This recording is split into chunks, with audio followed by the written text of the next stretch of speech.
I think about it, yeah. So they need to bring in somebody, and Khair Elam is not good by any means. Khair Elam is not good. There's a reason why he's been on so many teams in the past few years. However, he was a high pick. He was a good prospect coming out of college. And what I always say about people like that is that if they had the talent coming out of college, it still has to be untapped somewhere in there. It doesn't just disappear, you know? So maybe they can still bring him in and get something out of him, but if they're expecting him to do a shift like Trent McDuffie would do for them, they've got another thing coming, because that's just not going to happen. Another free agency signing, the Bengals look to add to their defense, which has been weak for God knows how long. It has been a very long time since the Bengals have had a competent defense. So they bring in free agent safety Kyle Duggar. He will sign a one-year deal and look to boost their safety room. I think that's a solid signing. I've been a big fan of Kyle Duggar for a while now. I think he's a very underrated option at safety. And it's not a super expensive contract. They get him on pretty much a vet minimum. And it's a solid leader to add to a defense that is in desperate need of one. So I like this move. I think that is not only a solid move, but also a relatively safe move. This feels pretty mistake-proof, all things considered. So a little bit of more news to go through. We're going to do off-season reviews so far for our three local teams, the Jets, the Giants, and the Eagles. And then we're on to soccer. That is the plan for today's show. But we are going to head into our first set of announcements first. After the most successful Excellent Egg Hunt in 1077 The Bronx history, we want to give a second Ryder Bronc the opportunity to win a cruise to the Bahamas. And all you have to do to win it is make a sandwich. It's really that simple. So what are you waiting for? Get in the kitchen, get creative, and enter 1077 The Bronx Build the Ultimate Bronkwich contest. Develop Ryder's new signature sandwich in your kitchen and reap the rewards. A Royal Caribbean cruise for two to the Bahamas from Josh Harry Travel. Go to 1077thebronx.com/buildabronkwich right now to enter your sandwich creation. The deadline to enter has been extended to Sunday, April 12th, so get those entries in. We'll be back with more Football Squared after these underwriting announcements on your three-time 2026 Intercollegiate Broadcasting System Media Award winner, 1077 The Bronx. Oh, it's so hot.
run for committee chair positions over the summer. To learn more about the election process and how to get involved, visit Bronx Nation. Mental Fitness on 107.7 The Bronx is underwritten in part by LADA, the Lawrence Alcohol and Drug Alliance. Help your local community thrive drug and alcohol-free with LADA, a nonprofit organization designed to educate, aid, and bring awareness to prevent the use of dangerous substances. Whether it's your children, a friend, a loved one, or a neighbor, LADA has qualified leaders to help anyone and everyone feel like themselves. LADA's mission provides you and all of your community members with the necessary resources, training, and education through a variety of programs to prevent the misuse of drugs and alcohol in the town we proudly call home. The Lawrenceville Drug and Alcohol Alliance also provides peer leadership groups for both Lawrence High School and Rider University students, and hosts community events for area residents to enjoy and learn more about the negative impacts drugs and alcohol can have on you and your well-being. For more information on how you can get involved, LADA's mission statement, their many resources, and a calendar of events and meetings, visit lawrencetwp.com/Alcohol Drug Alliance.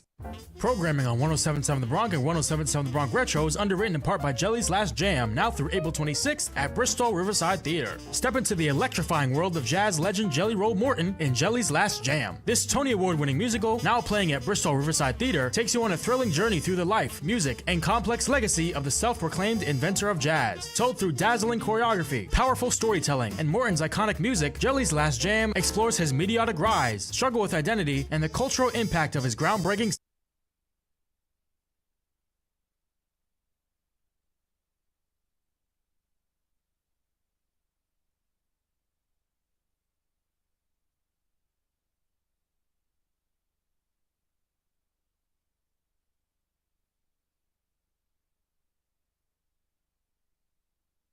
Exec Steph got glammed up and took a trip to the Edison Ballroom in New York City for one of radio's biggest nights, the National Association of Broadcasters Marconi Radio Awards. Because once again, we were nominated for College Radio Station of the Year. 107.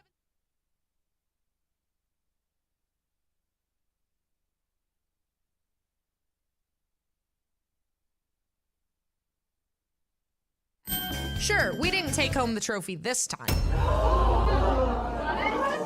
Whoa, calm down. Being recognized among the best college stations in the country, that's a win in our book. From our amazing student broadcasters to our incredible listeners, we couldn't have done it without you. So here's to more shows, more memories, and maybe that Marconi next year. Are you a small business owner that could use free, reliable help with decisions about growing your business? From registration to certification to finding funding programs or exporting, NJ-BAC, the New Jersey Business Action Center, a division of the Department of State, is ready to help you find answers to questions and solutions to problems. Contact the NJ-BAC helpline at 1-800-JERSEY-7 for free, confidential assistance designed to help our diverse business community. That's 1-800-JERSEY-7, sponsored by the New Jersey Business Action Center. 107.7 The Bronx has very exciting news. Our new video stream is officially live. Now you can listen to The Bronx on air, online, and on app now. Watch your favorite student shows like the Bronx on the Bronx YouTube channel and Facebook at 107.7 The Bronx, including What's Next Sports, Talk of the Town Sports, Bronx After Hours, The Concast, Cliff Notes, and Wake Up Rider. Keep it tuned to The Bronx and listen to and watch your favorite student shows. Welcome back to Football Squared on your 5-time National Association of Broadcasters Marconi Radio Award nominated station, 107.7 The Bronx. So welcome back, everybody. Going back into our news that has happened over the past week, this one hurt a little bit as someone that grew up in this guy's generation of cornerbacks. Stephon Gilmore officially announced his retirement, which, oh God, it's starting to hit the point where the people that are retiring are making me feel really old, because I remember when they were drafted. It was never like that before. Like, from when I started following football, it was never at a point where a ton of the big guys that I really knew were retiring after I had watched them get drafted, but I watched Stephon Gilmore get drafted. I cannot believe that he is retiring, and I know it's only going to get worse from here on out. But yeah, he was crazy good with the Bills, with the Patriots. Had a couple of years with the Colts and the Vikings. Just overall a good career. Won Defensive Player of the Year.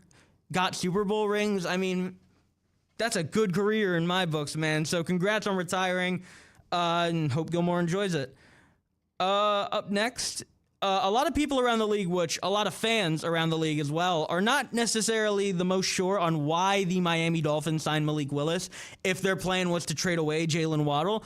Because Malik Willis, as much promise as he's showing, isn't Tom Brady. You can't just surround him with a bunch of mediocre pieces and tell him to have fun and expect it to win you games. He needs people to throw it to. And Jalen Waddle was supposed to be that option, and then you traded him away. I don't really get it. I don't get the thought process, but I'm sorry, Malik Willis. You're going to have to deal with having the worst receiving core I've ever seen unless they draft somebody or trade for somebody, which they have to do one of the two at this point, because you cannot go into a season with your top two receivers being Jalen Tolbert and Tutu Atwell. Please don't do that. For the sake of your fans, don't do that. Up next, the Jaguars signed star defensive lineman Trayvon Walker to a 4-year, $110 million extension. I think for D linemen, that's actually not terrible, especially for the caliber that Trayvon Walker's at, because I don't think that he's like top 5, maybe not even top 10 necessarily, in the league at the position. However, I do think that he is still an athletic freak. He still is really good and has developed really nicely over these past couple of years. However, I do still think that they should have taken Hutch. Or taken, whatever. I don't know why they didn't take Hutch. I don't know why they went Trayvon Walker over Aiden Hutchinson. I understand Trayvon Walker had a crazy good combine, but I feel like Hutch was so clearly the first overall pick, and he still should have been. Like, in a normal world, at least in my mind, the Jags have Aiden Hutchinson right now. Now, it's not like it was a bad pick. Trayvon Walker is still very good, but I would prefer to have Aiden Hutchinson. That's just me. This bit of news, wow, this really got me. Rashee Rice had his off-the-field antics reviewed by the NFL, and they concluded that he had not engaged in conduct that violates the personal conduct policy, and the investigation into accusations from his former girlfriend are now closed. There will be no discipline for the wide receiver. Bro's lawyer must have been Saul Goodman.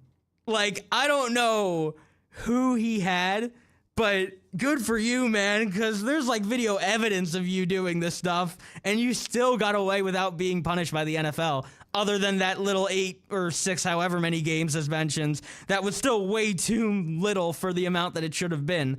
Yeah, I couldn't believe that. That was like the James Pierce Jr. stuff. I could not believe that both of them are declared not guilty, but it's not my room to say. What else? What else has happened in the great world of the NFL? An anonymous NFL exec has reportedly spoken down on the Buffalo Bills' decision to trade for DJ Moore. The Bears were reportedly planning on cutting him anyway, but that was not guaranteed. And the exec believes, at least, that it would have been more worth it to wait for him to get cut than to take on the cap space from his contract that the Bears had him on. I don't like doing that because you don't know if he wasn't cut.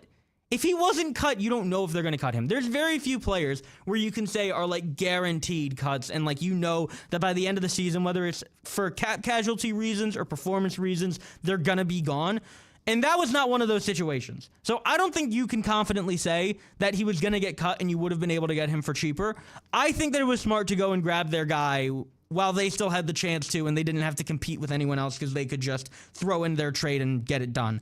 I completely disagree with that opinion. I think that is unbelievable to even suggest that, but whatever. And then this bit of news. This hurt my heart. This hurt my heart. I'm wearing the jersey. I'm repping him. But ladies and gentlemen, Dexter Lawrence has officially requested a trade away from the New York Giants. These are sad times. These are sad times. We can't be happy. I mean, we get Harbaugh. We have Dart. Things are looking up. And now the cornerstone of our defense is requesting a trade. I understand that he wasn't happy with the last regime. I understand that he didn't have a good time last season. But Dex, you had 2 years left on your contract, and you're coming off of the worst season of your career. I don't get it. I don't get it on his part. I don't get it on the organization's part, why we can't just pay the man his money, because that's what it's about. He wants to get paid more. He wants to have a better contract. So I don't understand why we can't give him that. I understand he had an off season last year. Well, an off year last season. But it doesn't diminish the fact that every other season he has been one of the best defensive tackles in the league. He is a dominant force on the line, and losing him is going to be a huge loss. Now, granted, if we do trade him, if we don't end up giving him his new deal and we get rid of him, because nothing's set in stone. Like I said, he's not guaranteed to get traded. We can still give him his money if we free up the cap space. But if we don't, we're freeing up a lot of cap by getting rid of him. He did only have 2 years left on his deal, so we were going to have to re-sign him sooner than later. And we have a lot of people that we're going to have to give a lot of money to in the near future. Between Dart, Carter, and Neighbors, it's going to be a lot of money. So while this isn't necessarily a terrible thing, it still really hurts. Dex is still one of my favorites on the team, and it's really going to hurt seeing him in another jersey if we do trade him. So if this is it, Dex, thank you for everything. You have been one of my favorite players, and I hope you ball out wherever you go. Hopefully you stay, though, and we can get you a ring in New York. But yeah, that's all the news. The Dex thing, man, I have to deal with Dex leaving the Giants possibly, and Mo Salah definitely leaving Liverpool in the same season. Thank God the Yankees have Judge locked down on a longer contract. I don't talk about baseball a lot on this stream, but thank God we have Judge for a little longer. 7-2, by the way. Good start, but we won't get our hopes up. But yeah, that's it for the news over the past week. Getting into off-season recaps. Now, this isn't going to be necessarily in-depth. There's still a lot that could happen. There's still a lot of free agents available. For example, if we're looking at the Jets, they are looking to get a receiver. Instead of trading for a receiver, I think they could either because, look, I'm still so confident that they go Ty Simpson at 16. It is the most Jets pick of all time. If they don't take him, I would be surprised. Like, genuinely. I am so confident that Ty Simpson is going to be a New York Jet that if he isn't, I will be surprised. I will be very surprised. However, if they don't go Ty Simpson with that pick, it is still very possible that they could go Jordan Tyson if he's still available, or Mekhi Lemon. So I think that they could do that.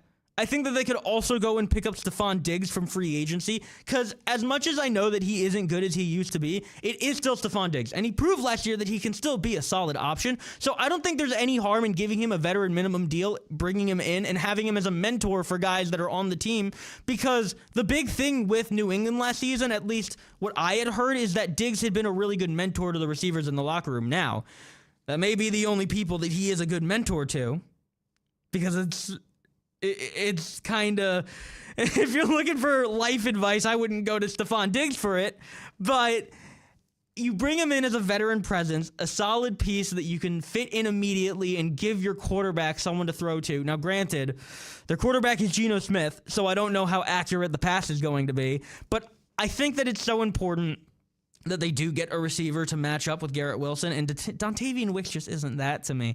They need to go for someone better than that. And I think that it's one of the most important positions in the draft for them. I do think that linebacker is another position that they really need, but they're going to go linebacker in the draft. They're going to get Arvell Reese. If they don't take Arvell Reese, I will laugh. I will laugh, and I will never stop laughing. Look, the way I see it is that the top 5 picks in this draft are incredibly difficult to mess up. Because when you look at it, the Raiders at 1, they're going Fernando Mendoza. They're going Fernando Mendoza. It's happening. Deal with it. Deal with it. The Cardinals, I mean, I don't think that there's necessarily a prospect that would be best for them because they are that bad and they need that much. But when you look at the people that are going to be there, Spencer Fano, Caleb Downs, Sonny Styles, Carnell Tate, Jeremiah Love, that's 5 guys. There are 6 prospects, including Fernando Mendoza, that I think are very possible they just go first 6. It is Fernando Mendoza, Spencer Fano, Carnell Tate, Sonny Styles, Caleb Downs, Arvell Reese. That's my first 6. That's my first 6. At least my top 6 prospects in the draft. Is it going to happen like that? I don't know. Teams sometimes sign people in free agency closer to the draft. They make trades. Needs become different. That's going to be the top 6, though. That's at least what I see the top 6 being. So it's going to be really hard for teams picking that high, like the Jets and the Giants, to mess up their pick.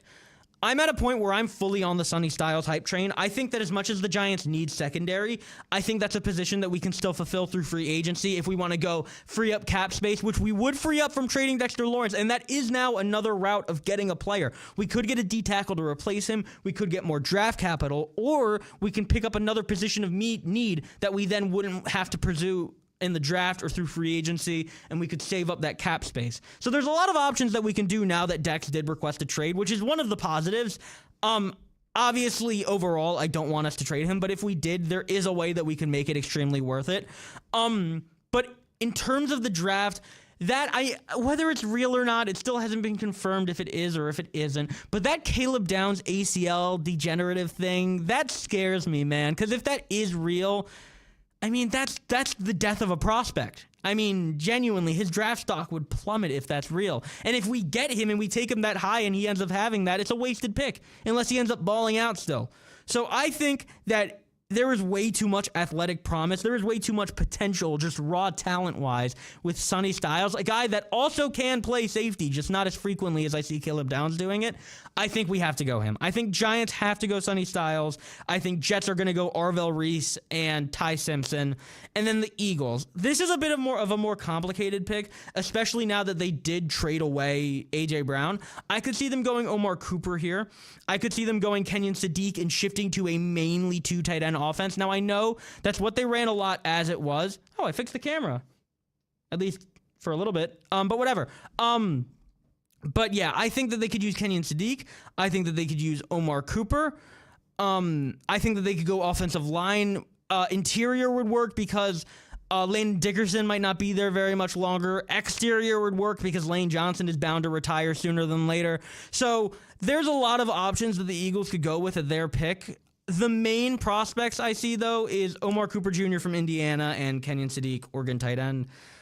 They could also go with Caden Proctor from Alabama. I know I had that on my last mock draft. That would be another guy that, like I said, I could see being a steal, just a pick. A guy from Bama or Georgia that should have went way earlier than he did, and he somehow fell to the Eagles. I think that there's a lot of flexibility for all of the local teams in the draft, because even with the Giants, as much as I want us to go Sonny Styles, we could still realistically go Caleb Downs, and we could still realistically go Carnell Tate, and there'd be a justifiable reason for it. It's not like it would make no sense. So it's flexible in terms of that. The Jets at pick 2 don't have a ton of flexibility because I really can't see it being anyone else other than Arvell Reese. I really find it hard to imagine that they would pass up on that, but maybe they will. It's the Jets. You never really know with them. And the Eagles have a ton of options too. So I can't necessarily say for sure what the Giants or the Eagles are going to do. Especially, I feel like with Harbaugh, it's going to be extremely unpredictable to know what he wants to go with. But at least what I think should happen, if you asked me right now, who are these three teams going to pick? The Jets are going to go Arvell Reese and Ty Simpson. The Giants are going to go Sonny Styles. And the Eagles are going to go Kenyon Sadiq. Write it down. Mark it down. That's my prediction. That's what I'm saying. Other than that, there's still a bit of work that could be done through free agency in terms of other positions of need. I think the Jets could use interior D-line after losing out on Quinnen Williams. The Giants might end up being in the same boat. And honestly, it's a possibility that the Giants trade Dexter Lawrence to the Jets, which I really hope doesn't happen. But you know, it is what it is. If we can get the capital from them, they have a ton of first-round picks. The Giants still need secondary. We still need interior offensive line. And the Eagles could still use... I think that they could get a linebacker now that they lost out on Nakobe Dean. They could really use anyone on the O-line in my eyes, and they could use a receiver. Tight end, they've delayed by a year by getting Dallas Goedert back, but I do still think that Kenyon Sadiq is way too good of a prospect for them to not at least have a look at, you know? So that's my offseason review so far for each teams that play locally. The Giants have been the most active in free agency, followed by the Jets and then the Eagles.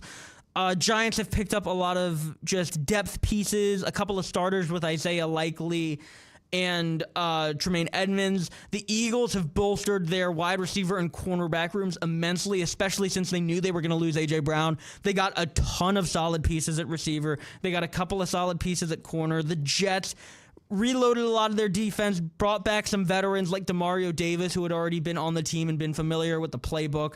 It's been pretty good off seasons for all three teams so far, but I would say that the worst is probably the Eagles, and then the Jets, and then the best is the Giants. Obviously, I'm a little biased, but even without bias, I think that you'd have to admit that between those three, the Giants had the best offseason so far. That is yet to be seen. There is more trades, more free agent signings, and more draft picks. All draft picks, actually. The draft hasn't even started yet, but it's coming up. It is coming up. The draft is closer than I think a lot of people realize, and sooner than later, our teams are going to have their new franchise guy, and I cannot wait to see it. So, we are going to end off the football section on that note. It is not every day that we get to be a hero, so we're giving you 2 days to be a hero for 3 people all in one time. Announcing 1077 The Bronx annual Spring for Life blood drive, Wednesday and Thursday, April 8th and 9th in the BLC Cavala Room. Everyone who attempts to donate blood will get a pair of tickets to a Trenton Thunder game or passes to Sky Zone in Hamilton. At the end of the drive, 2 lucky Bronx will each score a $100 Visa gift card for being our hero. To schedule your appointment to donate blood to our website at 1077thebronx.com/springforlife. We'll be back with more Football Squared after these underwriting announcements. While you're waiting for the return of my show, follow The Bronx on Instagram at 1077thebronx and on TikTok at 1077thebronx WRRC. There's just something about Rider University That has allowed me to thrive.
We've extended the deadline to enter 1077 The Bronx first ever Build the Ultimate Bronkwich contest. You now have until Sunday, April 12th to be the Bronc who creates Ryder's new signature sandwich to be served at Muller's Pub and on the Yo Cuz Yellow Food Trailer, and we'll send you and a guest on a Royal Caribbean cruise for 2 to the Bahamas, courtesy of Josh Harry Travel. However you slice it, this contest eats, Bronx. Remember, the deadline to enter to win a cruise has been extended to Sunday, April 12th. Go to 1077thebronx.com/buildabronkwich to enter your sandwich. Welcome back to Football Squared on the Princeton Review's 18th ranked best college radio station, 1077 The Bronx. So, heading into our soccer segment, it's actually no Premier League for you guys this week. The international break just recently ended. The first Premier League games are starting up this week. However, we do have an entire round of FA Cup games to go through. Now, I usually don't cover cup games as much as the Premier League. I usually don't go over the Champions League or the Europa League that much. However, with the Premier League still out and there being no international soccer to cover, I figured, why not? Most of these teams are in the Premier League or in the Championship at least anyway, so might as well look through them. So, to kick it off, Leeds advanced past West Ham. They tied 2-2, and Leeds won on penalties 4-2. Goals from Tanaka and Calvert-Lewin for Leeds were enough to equalize or to give them a 2-0 lead until the 90th minute plus 3 minutes of extra time, where Mateus Fernandes pulled the goal back and Axel Disasi scored an equalizer in the 90th minute plus 7 minutes of extra time.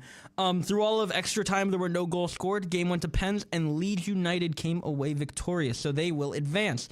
A bit of an upset and a bit of a funny one at that. Southampton took down Premier League favorites to win the league, Arsenal, in the FA Cup. That's right, Arsenal are now 2 trophies down in their quest for a quadruple. Knocked out in the Carabao Cup final by City and knocked out by Southampton in the FA Cup. Embarrassing, Arsenal. Embarrassing. Now, this is coming from a Liverpool fan, which I'll get into why I shouldn't be talking, but it's still funny. Let me enjoy my hate watch. If I can't enjoy my own team, I'm going to enjoy my hate watching. Goals from Stewart and Charles were enough to get Southampton past Arsenal, and a lone goal from Victor Gyökeres was all that squad could manage against the mighty Southampton defense. Oh, man. You need the little things to make you happy when Man City is beating you 4-0. Yeah, Liverpool lose 4-0 to Man City in the FA Cup and are officially bounced. Arne Slot out. Fire the man. Sack him right now, please and thank you. I want Xabi Alonso in this team right now. He is going to turn Florian Wirtz into a monster. He's going to get the best out of our players. Please, please, please, FSG, if you can hear my cries, get rid of Arne Slot. Please, I'm so sick of this guy. You don't even understand. It's so annoying to watch his brand of soccer being played because last season, I don't know what it was. It just worked, okay? Mo was playing better. Mo carried us a lot. I'm not going to lie. It's going to be really tough without Salah next season. But we just look lethargic out there. The passing isn't creative or inventive. Not everyone even looks like they're fully trying. I mean, we let up a hat-trick to Haaland. We let Semenyo score a goal. Defense looks lethargic. I mean, it just looks awful. I don't understand what has happened to our team. We just won the Premier League last season, and we've done nothing but improve. There's no reason we should be this bad, but we defy all logic and continue to be horrible. I see people continuing trying to talk down on Wirtz for these performances, and I'm so sick of people blaming him because him and Sobo have been like our best 2 players this year. It's him, Sobo, and Ekitike. They've been our best 3 players, at least in my mind.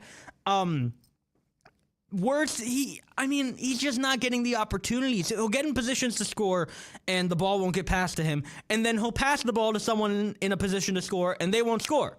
So I don't know what you expect him to do when he's doing everything that he can to get the team on the scoreboard. It makes no sense to me. He's been playing so well. Szoboszlai has been our best player. He should be a Ballon d'Or candidate. I don't care what anyone says. There is no reason that Dominik Szoboszlai should not be up there for the Ballon d'Or. I know that it's a big how do I say this? It's become very reliant on trophy wins more than performance, I feel like. So the fact that we're not winning the Premier League, we're out of the FA Cup, and we didn't win the Carabao Cup, and we're probably not winning the Champions League, does give him a much worse chance of winning it. But I think that in terms of pure performances, he should be up there, man. Sobo has been incredible this season, and I can't believe that he's not even in the conversation for Ballon d'Or. For those of you that don't know, Ballon d'Or is like the MVP of the world, kind of. It's like the best overall player across every league, every team on the planet. So, last season's winner, I don't even want to talk about it. I don't know how to feel about it. I'm just glad that Rodri won it over Vinny a couple of years back because Vinny did not deserve it. I don't think Rodri did either, but I'm just glad that Vinny didn't win it. But yeah, I think that Dembele definitely deserved it. I feel like it's just weird giving it to Dembele, especially because he's really only had one season where he's been a Ballon d'Or candidate. I mean, even this year, he's been good, but he hasn't been the same level of good that he was last season. So it's just weird to think about that. Among Ballon d'Or winners, you have Ronaldo, Messi, R9, Kaká, Ronaldinho. You have all of these incredible players, Van Basten. I mean, the list goes on and on and on. And then Ousmane Dembele. Like, I'm kind of the same way with Rodri. It's like, really, man? They won it? I feel like there's got to be more deserving people, right? But, hey, it is what it is. With how the season has been going, I think that the top 4 candidates for the award at least should be Harry Kane. He's been on fire with Bayern. Kylian Mbappe, also been on fire with Real Madrid. Dominic Szoboszlai, which I just went over, and then Michael Olise for Bayern. Olise has been unbelievable. And yes, I'm putting 2 Bayern players up there. That team is incredible. They might be my UCL favorites. I'm not going to lie. Bayern is a very, very scary team to go up against, and Michael Olise and Harry Kane are one of the best duos in the world right now. So I would be scared of playing Bayern Munich if you are. And then for the last FA Cup game to cover, I saved this one for last because, I mean, it's not the most interesting of one. Chelsea beat Port Vale. That's right, Port Vale, the League One team, 7-0. Goals from... Is that 7 different goals? Yeah, goals from 7 different goal scorers, by the way. Jarell Hato in the 2nd minute. João Pedro in the 25th. An own goal from Lawrence Gabriel on Port Vale in the 43rd. Adarabioyo in the 57th. André Santos in the 69th. Estevao in the 82nd. And Alejandro Garnacho on a pen in the 90th minute plus 2 minutes of extra time. So, that is kind of insane to me. 7 goal scorers on 7 goals is very impressive in my mind. When I think of there being 7 goals scored in a game, when you look at the games where it has happened, you look at like Liverpool against United, where it was 2 from Salah, 2 from Nunez, 1 from Firmino, and then, oh my God, I have no ball knowledge. Who scored the other 2? I have no ball knowledge. Oh no, this is a shame. It was Nunez, Salah, Bobby Firmino. What is wrong with me? Gakpo, Cody Gakpo, that's right. That's back when I still had a lot of hope. Oh, God, man, he was really... Look, he's been really bad this year, and the fact that Arne Slot hasn't dropped him more is really annoying, not only to me, but to all Liverpool fans. But Cody Gakpo has shown that he could be a very good player. He's had some very good moments. He's had some very good stretches. So I understand the hope that he has. It's just annoying when he has such bad runs of games and he doesn't face the consequences. He doesn't get benched. I wish that Slot would play Ngamoa more, but he just doesn't seem to trust him. I'm talking about Liverpool again. I'm supposed to be talking about Chelsea taking down Port Vale. But I'm too obsessed with how bad my team's been this season. So, everything in total, Man City advanced, Chelsea advanced, Southampton advanced, and Leeds advanced. In a perfect world, it's Southampton versus Chelsea, Leeds versus City, and somehow, some way, Southampton and Leeds win, and we end up with a Southampton versus Leeds FA Cup final. That would be awesome. However, I highly doubt that's going to happen. I'm sure it's going to end up being at least one of Chelsea or City, because that's the boring option. But yeah, that's all I got this week in sports. There's not a ton of news from the Premier League, considering it's just now coming back this week. We're still waiting to see any new free agent signings, any new trades made in the NFL, so make sure to stay tuned to the show so you can stay up to date to any updates regarding the NFL or the Premier League. With that being said, that will be the end of my show for this week. Thank you all so much for listening to Football Squared. As always, we're on from Tuesday to from 10 to 11 a.m. either on the Bronx radio station or on our YouTube channel and Facebook page. Stay tuned for more of the biggest hits and best variety on the Princeton Review's number 18th best college radio station, 3-time 2026 IBS Media Award winner, and 5-time NAB Marconi Radio Award nominee for College Radio Station of the Year, 107.7 The Bronx. Have a good week, everybody. From Rider University.